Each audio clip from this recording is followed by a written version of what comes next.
Moustapha ñu ñëwaat ci guy gi ak Siteu mu nekk li ci jël bi ci l'œil du tigre mbokk yi fii ci TFM. mbokk téléspectateurs yi guy gi mii toog jàkkaarloog man fii jàkkaarloog man ci écran bi moo fi seen wàllu càmmoñ nekk école du Mor Fadam yal na ko yàlla yërëm xaare ko àjjana. yal na ko yàlla yërëm xaaj Bécaye Mbaye bu ñu ko waxee rek moom mooy ko dëddu. waaw ñun nag yal nañu fi yàlla bàyyi nag wax dëgg yàlla ñu toog fi rek leen ñaanal nag. on a encore besoin de rester. temps soit peu moo tax nag diggante ay mbir yi mos a bëre ba pare ba bàyyante bëre seen diggante rafetoo rek moo fa war a am. ndax après combat yi day jeex yeneen jeex.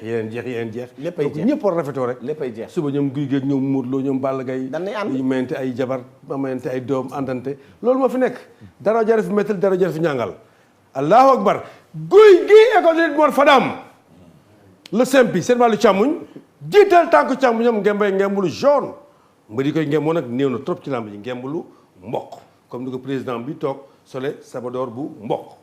Siteu ça nekk seen wàllu ndejoor jiital tànku càmmuñ le populaire Siteu. Siteu nag vraiment ce combat là préparé na ko préparation boo xamante ne c'est extraordinaire waaye itam Gouye Gui tamit bu leen fàtte ne Gouye Gui ni mu mel ci yii temps bokkul ak ni mu meloon ci yële temps moo tax dimbal na ko trop ci combat bii Gouye Gui ñëwaat vraiment revenir indil ñu Gouye Gui ba xamante ne moom lañu tàmmaloon muy jàpp di sepp di bëri gauche droite attaque contact gauche droite attaque contact xooleen premier assaut bi Gouye Gui photographier ko reculer may ko temps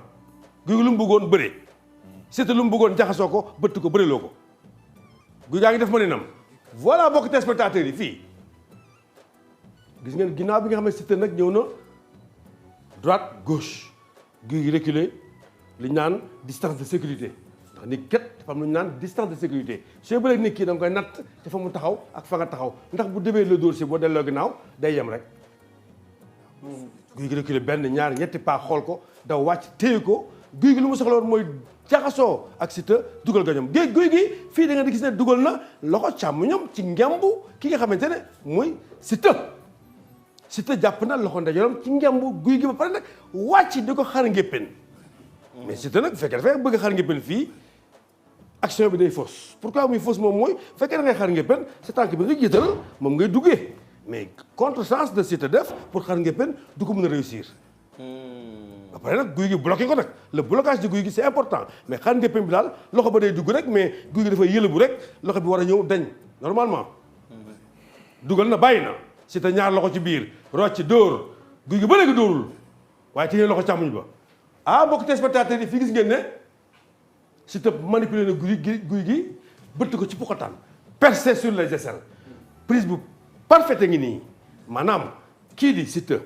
manipulé na Gouye Gui bougé loo ko bëtt ci pokotaan yi bopp baa ngi nii génn na ci pokotaanu Gouye Gui carrément c'est important ba pare loxo càmmuñu Siteu téye na ci pooj ba parce que yenu tamit bu leen fàtte ne yenu mooy jàpp pooj dugal loxo ci bopp pokotaan lii bu ko Gouye Gui defoon tey jii Siteu dina ko buddi ba taxaw loolu lu leer la mais Siteu fii capable woon pour bëre Gouye parce que Gouye Gui aussi quand même xool loxo ndajoor ba ca kaw Gouye Gui ni mu koy def pour déjouer les prises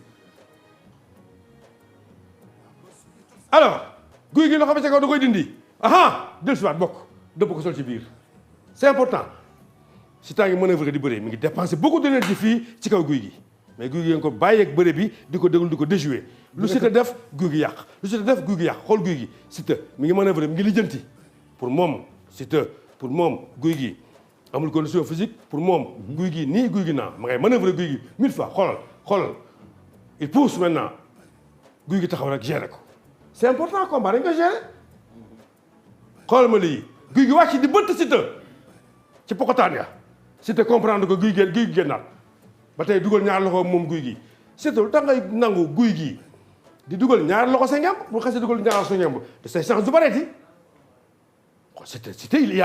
a fait un combat extraordinaire ah xool l'échappée de Gouye Gui xool Gouye Gui ni mu rëccee bàyyi na ko ak boppam xool Gouye Gui bàyyi na Siteu ak boppam complètement Siteu di manœuvrer là ça commence la fatigue de sonné bi day commencé génn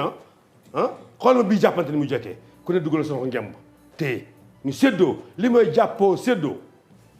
Gouye Gui di yootu téere ba ca gannaaw mu dagg Gouye Gui dellusiwaat guy gi à chaque fois mu def dara rek réussir di soit xoolal ma njol-jol ba xoolal gars yi ralenti gars yi li kenn doon ko jàngal njol-jol te ki ngay jol-jol na jol-jol yi ah gars yi nag mbokk téléspectateurs yi guy gi le roi du simpi nii la bëri ki nga xamante ne mooy le phénomène Siteu bu Lansar daan ko ci digg stade de l'amitié jël bu set wecc bu amul benn wér